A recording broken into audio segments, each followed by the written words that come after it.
about that boss stuff. We work together, side by side in the kingdom. And it's good to see all your smiling faces. I want to tell you, once I finally got off the interstate this morning and turned on to 27 and started heading up your way, I could feel my blood pressure drop about 5 points, I think. A beautiful drive, incredible drive up 27, and then I want to say 26 that I came north on. Does that sound right? Yeah, that was pretty too. And cattle in the fields and horses out there grazing, and I can see why some of you live here and drive into Gainesville. This is a place to be. I had my chance to be with you a week about 2 years ago. I just fell in love with this area, so I'm thrilled to be back today. And looking forward to tonight at 5 o'clock. We've asked all the pastors and leaders and anyone from the congregation who wants to be a part of this. Basically, when you look at us as Nazarenes, there's 21,000 Nazarenes on our district, so it's a pretty big family. And then we break our district up into 9 geographic areas. And so what we do is, as we get ready for our annual conference, my office oversees 450 pastors, and that has to do with pastors in training, pastors moving towards ordination. Not every one of those has their own church. A lot of retired pastors. And so there's no way our pastors can give their reports at our annual conference, or our annual conference would last for 5 or 6 weeks. And so what we do is each pastor and local church is represented during these roundtables, as we have 9 of those. And it's a good time. And we also look at our area. We look at our geographic area and say, how can we do a better job of reaching more people together? Church of Nazarene just is at a meeting dealing with some of the things around the world. We have 29,000 congregations around the world. This morning you're worshiping in 24 different time zones with 2.2 million Nazarenes around the world. And that offering that you just took with your children, I know that goes on to other, is added to other offerings as well, is making a huge difference. There's phenomenal growth around the world, and it's because people like you, all of the churches, sometimes your offering, you might not feel to you like it's a whole lot, but when you add it with 28,999 other Nazarene churches, it makes a huge difference. I want to say thanks to you for loaning your pastor and his precious wife, Barb, to us on the responsibilities of managing and we're working with all the youth and the youth pastors across our district. It's a huge responsibility. And I'm grateful. They do an awesome job. They're well known across the country for the work that they do here. And it's a sacrifice, and we understand that. And I appreciate both of you. I couldn't just say him because she's in it as deep as he is. That's for sure. Well, I'd like to give you a bunch of infomercials this morning, but I'm not going to do that. I'm just going to talk to you and from the Word. And you are. Ooh, that's nice. Yeah. You can see my notes now. That's wonderful. Bible. This morning, you better just kind of sit back, and you should be a little scared. They tease us district superintendents because we're in a different church every Sunday, sometimes 2 or 3 churches every Sunday. And they tease us, well, you only need to write 1 sermon a year because everybody gets to hear it when you go around. Nobody hears it. Well, be careful, because this week I felt the Lord leading me to write a new sermon. It's a little scary for you. But, so really, we're going to break it in on you folks today. But it's a powerful phrase, and we're going to work on this. We're going to be in the Old Testament just a bit, and some of these I'll have slides for, some not. But over in 1 Samuel, if you want to turn over there in the Old Testament, I think about you. I think about you kind of live in paradise up here. It's such a beautiful place. And I mean, even tree farms are pretty when you get up here. And we start thinking about, but at the same time, it is easy to kind of get in a rut and to start doing things sort of over and over again and forget the importance of who we are in the kingdom and in the Lord and how we are children of God. And we just kind of go through the motions sometimes. And when you do that, then you kind of lose the joy. And then it's easy to start doing things on your own and not trusting the Lord for His power and for His direction on a daily basis in our lives. We just kind of wake up and almost like robots sometimes, we just kind of go through the motions. So this morning as we look at this passage over in the Old Testament, in 1 Samuel chapter 15, that's just an opening for us, but it's an important opening because Saul, first king of Israel, and he was commissioned through the voice of God through Samuel the prophet. And so Saul, he started taking things for granted. And instead of trusting the Lord and waiting on the Lord, he started taking things into his own hands that he had no business taking into his own hands. With our own lives, we start thinking about everything we have. We are stewards. We don't own anything. The vehicles you drive, the house you live in, your bank accounts, they're not ours. They belong to God if we are believers. And so we're trusting Him and He's trusting us to be stewards of it. Well, God spoke to Saul. You know this story. Who knows? They might be talking about it in children's church today. But God spoke to Saul and He said, listen. He said, I want you to go up. I want you to go to battle with the Amalekites. Amalekites were bad, bad people. And God said, I want you to wipe them off the face of the earth. I said, that doesn't sound like God. In the Old Testament, we see God taking a lot of corrective measures that we don't necessarily understand, but we embrace. And so here's God saying, I want you to go, take care of those people. I want them to be destroyed. Well, Saul said, okay, we're going to do it. And God said, I don't want anything left because there's such a bad people that have such a bad influence on the world that they don't deserve to have anything left. And so Saul said, yes, sir, I'll do it. He goes, fights the battle, does anything, but he saves the king against God's will, and he saves some of the prized cattle and some of the sheep. And so Samuel hears from God, and God says, I'm going to wipe him out of my book. As Saul has been over and over again taking things into his own hands, and I'm going to see that Saul does not lead anymore. And so Samuel goes up to tell Saul this. He asks Saul how things are going, and Saul lies to him, as you see there in 1 Samuel chapter 15. And then he says, well, God really didn't want me to wipe everything out. And he said, well, yes, He did. He said, well, actually, I kept the king because we needed the king. We needed to make an example of the king. And so that's not what God wants you to do. And then he says, well, and I kept some cattle and I kept some sheep because we're going to sacrifice those. And the key passage here is 1 Samuel 15:23. And he says, and you know this, some of you can quote this. It's right behind me. To obey is better than sacrifice. The Lord has rejected you as king. Well, you fast forward with that whole thing, and you go now to Matthew chapter 9. Matthew chapter 9. And you'll see that Jesus is dealing with the Pharisees. The Pharisees are not necessarily bad people, but they're people who love to tell you you're doing something wrong. Have you ever had a school teacher like that? Did you ever have maybe a friend like that? Now, I know you school teachers don't do that. I'm talking about other school teachers. My 5th grade teacher, Miss Von Brockenbridge. Try to say that fast 3 times. Don't do it. She just loved to share with us what we were doing wrong. And for the whole 5th grade, I was just sat there in terror that I was going to do something wrong that day.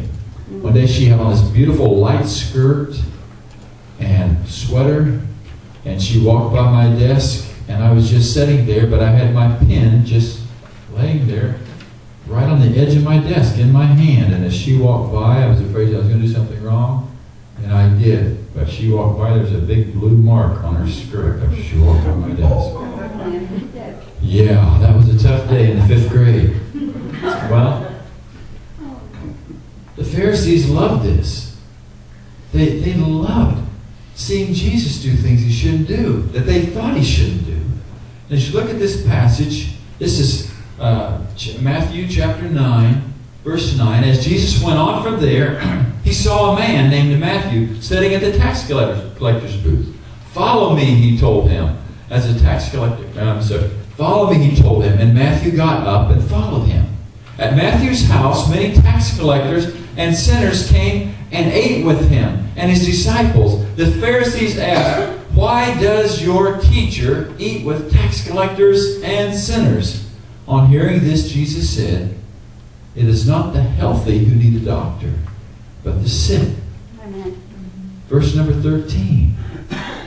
Now this is pretty rare here. These Pharisees were teachers of the law. They memorized the law. They memorized the Torah. They memorized the Scriptures. And so here you have Jesus saying to them, pretty amazing, verse 13, "But go and learn." Learn what this means. "I desire mercy, not sacrifice. For I have not come to call the righteous, but the sinners." Go and learn what this means. As I read that this week in my own private time, and it just kept coming out, stabbing me in the heart. What's God trying to teach us? What's He trying to teach us now? When we get so comfortable in our faith, oftentimes we just bounce right over things like this. The Pharisees objected here because they were focused on themselves. They were focused on their personal purity. They were focused on legalism. They were focused on dotting all the I's and crossing all the T's. And sometimes, it's sad to say the Church of the Nazarene, we went through a rough patch back there in the late 50s and the 60s where we were more tied to legalism and checking off things than we really were about living the holy life. And living the holy life is all about loving the Lord our God with all our whole heart, soul, mind, and strength, and loving our neighbors as ourselves. And with this whole process, we look and we see that the Pharisees here, they didn't like what Jesus was doing because Jesus was stepping out of the box. And Jesus says back to them, "Just stop a minute.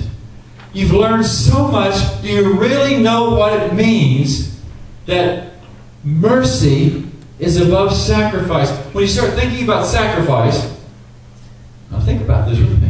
You start thinking about sacrifice, it has a lot to do with giving things up. When you start thinking about sacrifice, it has to do with something that's going to cost you. And you have to figure out, okay, if I'm going to do this, then it's going to cost me. And I've got a price to pay. And so you go back to Samuel, and he said, okay, I'm not going to use my own sheep.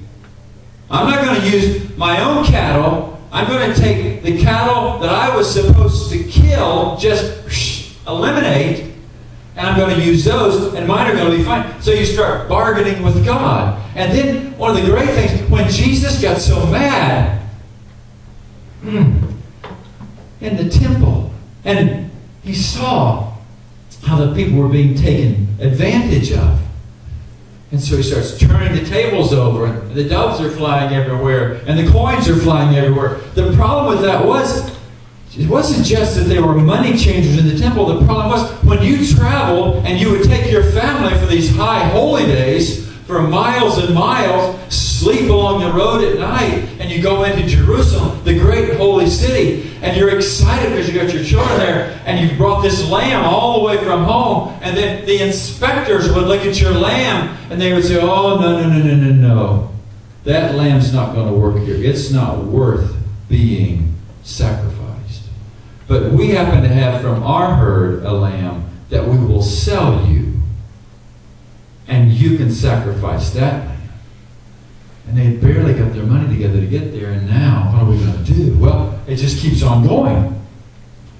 You say, well, you want to put some offering money in the plate. Well, yeah, I'm all excited. And the usher says, oh, no. You can't use that money from Ethiopia. You've got to use our currency, and it's the priest's currency, and it's our church currency. It's our faith currency. And so you'll have to slip out of the service, and you've got to go out here, and you've got to trade it, and it's going to cost you a little bit because, you've got to pay a fee, of course, to have this money translated or transferred. And so when we look at this, you see the church taking advantage of people. And this is what Jesus was so upset with. So he takes these people, and he's trying to help them to see and move beyond their rituals. Jesus kept talking about it. The Scripture, God Himself talks about it over and over again. This is why it's critical when He says, go and learn this. An old passage in Psalms. Sacrifice and offering, this is Psalm 40. Sacrifice and offering you did not desire, but my ears you have opened. Burnt offerings and sin offerings you did not require. Then I said, here am I. I have come. It is written about me on the scroll. I desire to do your will, my God. Your law is within my heart. You'll see Jesus over and over through His teaching. And you look at the various passages, Matthew, Mark, Luke, and John. He comes back and revisits this thing. It's not about sacrifice. It's about mercy. Well, let's take a minute. This mercy. Mercy requires, oh, I love this. Mercy requires that we have to step back and realize our deep need every day. Are you with me? Realize our deep need every day for the mercies of God. This is what Paul, when he was writing over in 2 Corinthians, said. He was gone through so much, and you read through those passages in the 12th chapter, it's amazing. And so he's struggling. He's struggling with something going on in his own life. Just like I would say, it would be fair to say, if today you knew that nobody would tell, and you could talk to somebody today without fear of anybody sharing that with someone else. Every one of us here today has got something going on in our life that is troubling us, that is hanging over us, that we are dealing with this morning. So we look at this passage here. Start thinking about mercy. Matthew chapter 5 really brings it into place. Blessed are the merciful, for they will be shown mercy. Mercy is offering to someone more than they really deserve. That's what God does for us. And when we can come to this place, like He's trying to get the Pharisees to really understand this, what He's talking about with His heart of mercy here, He's trying to show them. And so look at chapter 9 of Matthew. It is amazing. Look at that with me.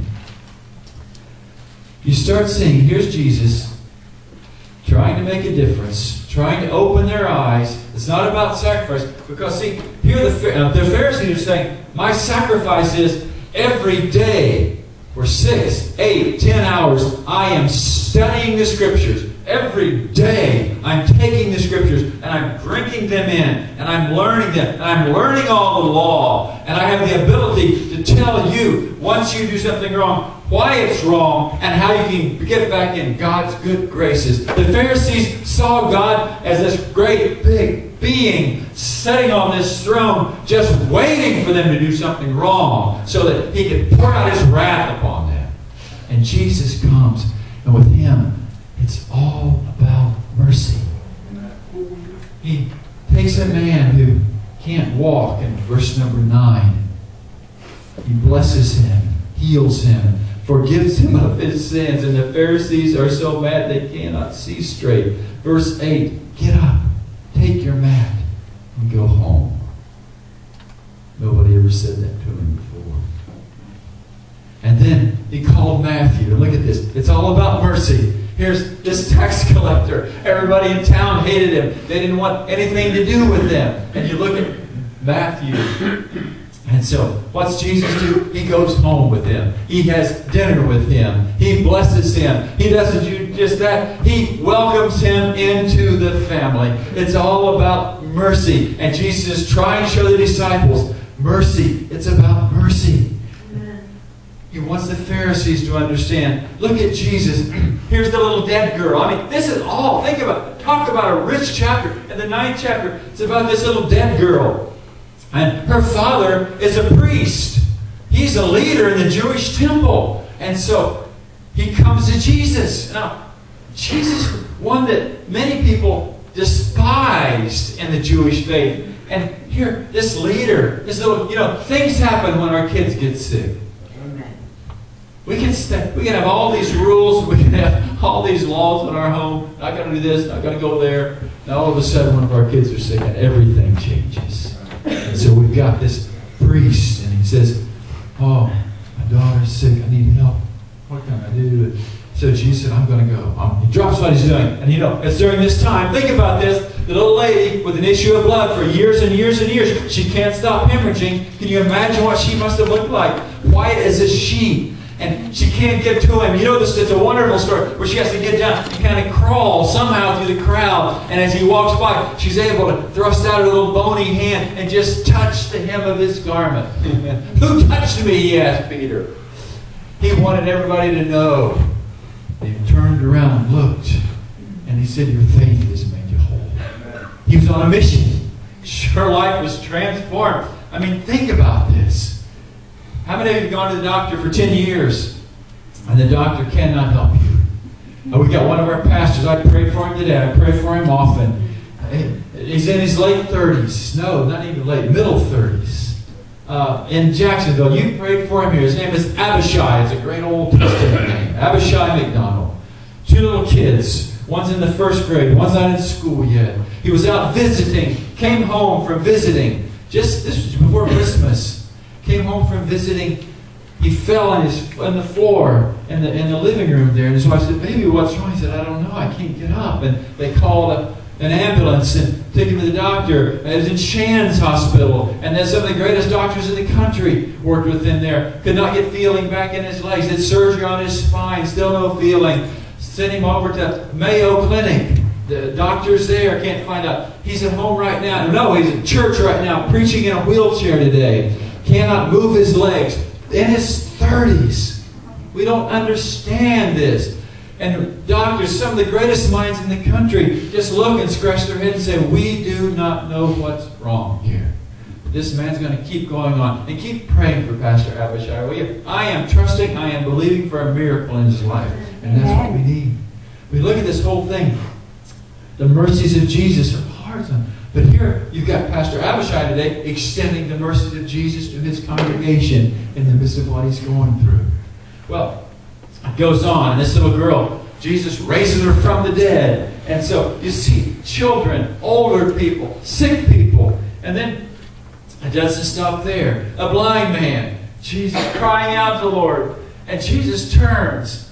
I mean, this man's been blind from birth. So it's not something that had to happen that day, but to Jesus it had to happen that day. And then there's a man with leprosy. All of this chapter, it just keeps going over and over and over again. Jesus teaching them about mercy. He could have said the law. And this is what the Pharisees said. Your parents messed up, and that's why you're sick. And so you don't deserve to be healed. This is what the Pharisees said. Jesus broke all the laws and all the rules to show mercy. Well, I know you're wondering, where is this guy going with this? Let's look at this. There's a huge difference between surrender and sacrifice. There's a huge difference. We are called to live lives of sacrifice. But some people do it, and they do it begrudgingly.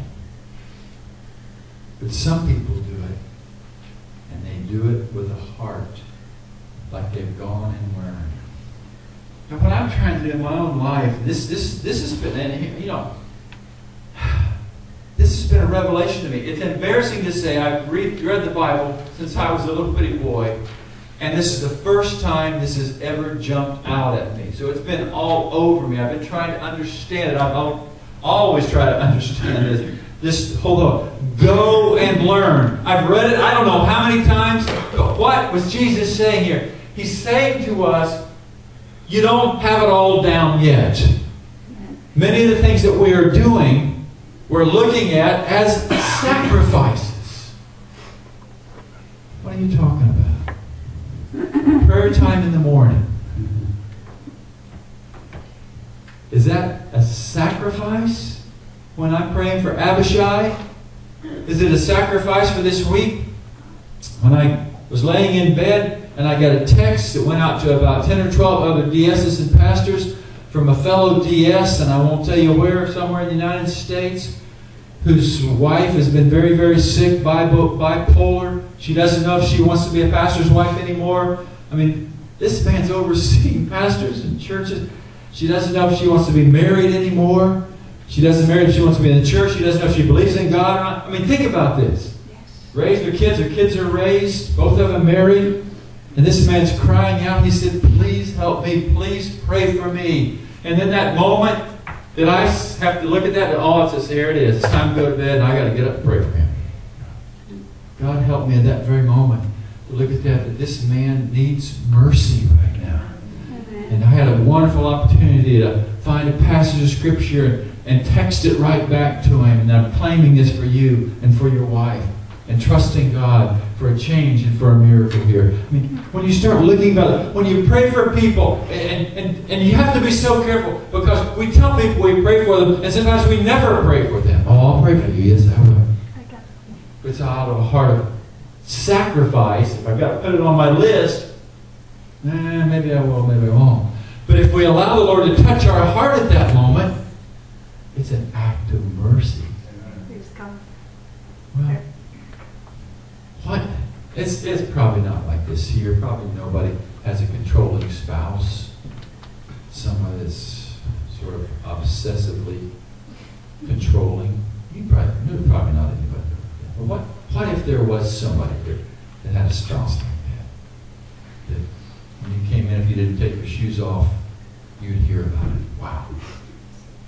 That when they want to do something or go something, they didn't really ask you if you wanted to go there. They just told you, honey, we're gonna go to Michigan for our vacation trip. I've always wanted to go there. Okay, dear. You just kind of go through that. Where you want to go out to eat tonight, honey? Well, I'd like to go downtown to the... No, I don't want to go there. Let's go. Why did you ask me? Well, I just want to see where you want to go, but I really want to go somewhere else. And so, it just goes, this is a whole life. And you're tired, and you get home, and all of a sudden, after this big storm, you get home late from work tomorrow night, and it's barely daylight, and your backyard's full of all kind of limbs and trees because of all the storm that went through, and you want to sit down and just, and she wants, that yard looks a mess back there. It's such a mess. And I'm not going to sleep till you get it cleaned up. Well, okay, honey, I'll go do it. If we can start going through life like this, and see what we do is, a lot of times, we just hush up and deal with it. No. And it's the same way same way for you gals that have controlling husbands. Or what would happen? What would happen if we really realized that God had given us that gift, and for some reason God had created him with that obsessive, controlling behavior? We don't understand it all. What if, when we're out there picking up those lambs, or we're in there washing the skillets, which we ought to anyway, or we're painting the room upstairs that's already been painted and she didn't like the color, now we're doing it over again. Whatever it is, think about it. If we would just see ourselves as doing this as an act of mercy, not just I'm going to put up with this till I die, and Lord, let it be soon. But when you allow it to become an act of mercy, everything changes. You school teachers, and I try when I go by schools to pray for the teachers and the children. Try to remember that, commit myself to that, because incredible responsibility you have to do. What if, even with the most challenging student, what if, instead of just saying, it's a sacrifice, but I'm going to do it. What if you could go to school and say, it's an act of mercy dealing with that child? What a difference. What a difference. My bachelor's degree is actually in elementary education. My wife and I thought we were going to spend our lives on Indian reservations. She's an RN, and she'd be in the clinic, and I'd be in the classroom. That's what we. And God had different ideas, and so I had to go back to school and all that good stuff. But I did get to teach school. In those days, I started teaching in the 70s, where you could actually hug your children when they came home. I think those days are gone. I was in Jacksonville, Florida, and they were starting integration with teachers first, not students. Our school was a huge elementary school, 100% black students, and there were 6 of us white teachers. I learned more that year probably about culture than I'll ever learn the rest of my life. It was wonderful. But I could love on those kids, spend time with those kids. What a difference. But it became to me as a young man in my early 20s, an act of mercy with those kids more than just a sacrifice of spending time with them. It's a new day. Well, you'll start looking through all these things. You know people with foster children. There are some people that have foster children for the wrong reasons, but most of them have it for the right reasons. And that's that they can extend mercy. Think about that. In the struggles, in the trials, because you've got children oftentimes who are damaged, and they're coming in, they don't trust you, and they want to act out. And if you just say, well, here I am, it's a sacrifice, or you say, I'm going to pour out the mercy of Jesus on these children. What a difference it makes. What a difference it makes at work when you've got a boss that treats you in a way you do not deserve to be treated, and oftentimes demeans you. What happens? You just, I just got to suck it up, screw it up, get in there every day. My courage so I can get through the day. What if Jesus says, love your enemies and do good to those who curse you, offend you? What if? See, this is what Jesus was trying to do here. What would happen at work if there's a man by the name of Brother Lawrence that lived in the 7th century. He was a Roman Catholic. He was not a priest. He was a layman, but he went to a monastery. He felt like that's where God wanted to be. And so he couldn't do all the priestly duties in the monastery, so they put him in the kitchen. And some of you have read this, the writings of Brother Lawrence. It's very touching. But he talks about sweeping up the floor to the glory of God. He talks about washing the pots and pans to the glory of God. And here we are, hundreds of years later, still reading his letters because it so intrigues us that a man had the most demeaning role in the whole monastery. And there he is elevated because he sees it as mercy. What about acts of work? I remember I was a chaplain for the fire department. It was a volunteer fire department. Great guys. Oh my goodness. Great guys in that. And I remember one time the siren went off in a little town. Some of you know I grew up in Trenton, Ohio. And I was at my desk at church one day, and the siren, one big siren downtown. It's not the sophisticated like it is today. And so I ran out and told the secretary, hey, I gotta go! Jumped in the car and get down there. And so the fire was at Ray's Cafe, all right? And it was a beer joint. That's what we called it in those days before we got cultured. But anyway. And so as a kid, I kind of grew up, and I didn't even want to, when I walked by, I didn't want to look in. I was afraid something bad might happen to me. Who knows what's going on in that beer joint, So I just kind of grew up there. I grew up in that town. I grew up in Trenton, and there was a pastoring there. And so we got the truck, and my job really was to care for people, to encourage people. It wasn't to fight the fires, but it was a volunteer fire department. A lot of people were working, and so there was short crew that day, and the chief said, hey, Reverend, would you get on that hose? I didn't know what that meant. Get on the hose, stand on it, sit on it. I don't know what that means. But one of the guys showed me, and there I am, and I'm hosing this place, and that fire coming out the windows. What am I doing here? But you know what my concern was? I was afraid somebody's going to drive by and see the preacher putting out a fire in the beer joint. Let it burn! Think about this. Think about this. So I'm out there. I was a Pharisee that day. I was a Pharisee that day. Because even though that particular owner of that place obviously didn't have the light, like you and I have the light, unless some of us cared enough to be there. And that was not an act of mercy that day for me. That was an act of sacrifice. Thought I might be sacrificing my career out here, but this was dang on beer joint out here. We got the fire out, and when we started going through upstairs, there were families living up over this place we didn't even know about. We were able to go through there, sort their belongings, and help them find places and all that. It was a wake-up call for a young preacher boy in those days. Oh, there's so much more, but when you start thinking about it, you're getting it. You're getting it. For a neighbor. I think I told you when you were here, when I was here in that revival, on Sunday morning, we get our family up and we're all dressed and come to church, and all of a sudden we see a neighbor out in the field and his tractor's bogged down. You can just blow the horn away and say, hope it all works out all right, or you could maybe say to your wife, honey, why don't you take the kids home to church? I'm going to see if I can help you this morning.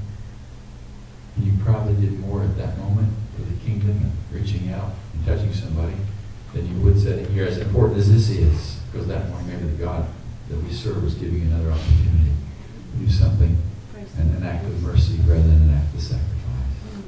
Well, I don't want to keep you all day, but when you start looking at this, this Jesus of ours, this blessing of ours that offers to us about mercy and sacrifice. I was at Trevecca Nazarene University at the Board of Trustees meeting in the fall. And Kathy Mallory, who's the chairman of the missions department, she came and spoke to us for just a little while. And the president wanted to talk to us because that week, 4 different couples had come to see her. She wasn't asking them to. They came from different areas. One young couple was getting married in the spring, and they're both graduating from Trevecca. Some people, been pastors out, and now they just hearing the voice of God. This was a moment that arrested the Board of Trustees. We do a lot of business. This was real business here. This was merciful business. 4 different couples in 1 week, without making appointments, had stopped by her office and said, we want to do something about the refugee crisis of these people pouring out of Syria. I mean, it was amazing. And now, they're raising money. Different churches are helping to raise money. And those 4 couples are going to go to refugee camps or near refugee camps. They're being trained and developed. I mean, it's remarkable. And when they saw that, they heard, they listened. How can I be merciful? How can I make a difference? And when you start thinking, we look at our own life and our own world. Some of you get the Nazarene every Friday. You can sign up and news around the world in Church of Nazarene. And David Down is the district superintendent out in Texas. And they have opened their campground. Now see, the Pharisees in us, the sort of the dyed-in-the-wool Republicans in us, says those little children coming across the border, their parents are sending them over the border to us. You need to get those kids back on a bus, get them back there, and just drop them off over there somewhere because they're here illegally. This pastor in Texas, where they have a crisis, we all have a crisis right now when it comes to folks that are coming into our country that without papers and documentation. We understand that. But the children, they've taken in 200 children in their district camp headquarters, and they're in their dormitories, and they're working with the federal government to try to get these children reconnected with their parents back in Honduras or Belize or Mexico, Guatemala, wherever it might be. And I look at that, and the sacrifice part of us says, all right, we're going to get those kids together, we're going to get them out of here. But the merciful part says, those children are away from their families. One little boy told the story of his mother had paid for a coyote to take his sister into the United States. Coyotes is the name they use for the people that transport and get them in. And this little 9-year-old boy said that the coyote came in and said that my sister was stranded and she hadn't made it to the United States yet, and they needed another $1,000 from my mother. He said my mother did not have another $1,000. A lot of these girls, little young girls, 12, are showing up pregnant because they've been on the road with these people, raped, molested. It's a horrible thing. It's not their fault. And he said he beat my mother and she didn't have any money. He said, and he made me sit there and watch while he cut off both of her hands in front of me. We don't know the trauma. We don't know what's going through with the drug issues and why these parents are trying desperately to get their kids over here. And this is not a political speech. I'm just saying that the Texas group of Nazarenes said, listen, we don't want to get involved in politics, but for right now, we've got 200 children that desperately need mercy. And so we're going to pour out all the mercy we have on them and try to help them to get back to their parents so they can be what God wants them to be, and we're going to do the best we can. So I just wanted to encourage you today, and boy, the thing about this is, there's 4 fingers pointing back at me today. I deal with so many things that pastors shouldn't have to deal with. Because not every church is like yours, it's perfect and does everything just exactly right. And it's easy for me to get jaded, and it's easy for me to look at my life as a lot of sacrifice. So I guess maybe I'm preaching to Larry first of all today and trying to be reminded and remember that everything we do should be an act of mercy. Because Jesus said it. Love the Lord your God with all your heart, with all your soul, with all your mind, with all your strength. And love your neighbor as yourself. Show mercy to yourself and mercy to others. Let's stand together, shall we?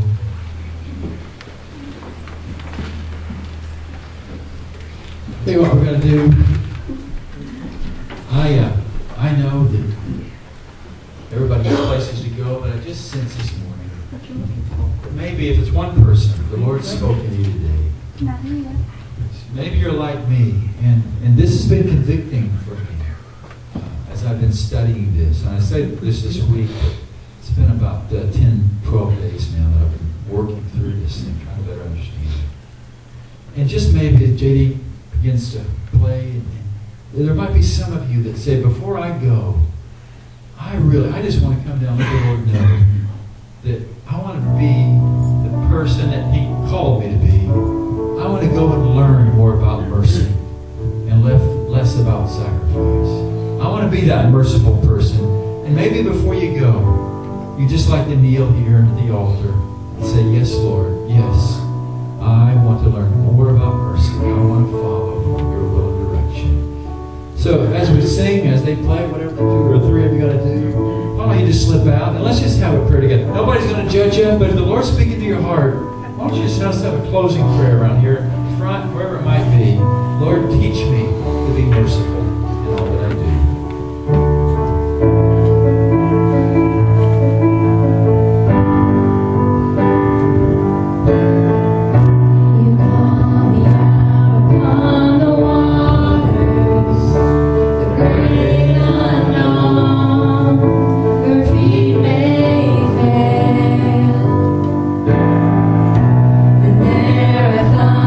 In the mystery that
Now, Lord, would you help us as we have this closing prayer?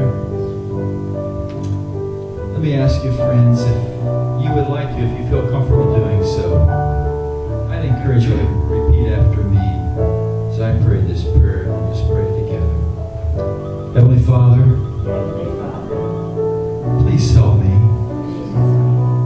There are times I know that I discourage you.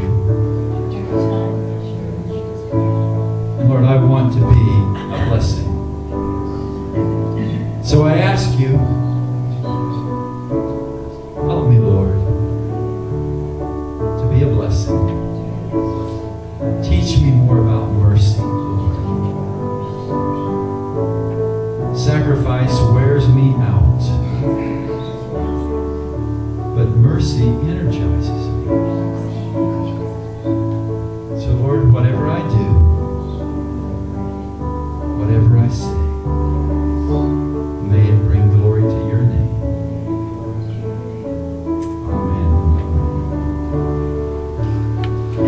Pastor, anything else? Turn the sheep loose here? All right. Thank you. Thank you, Brother Dennis.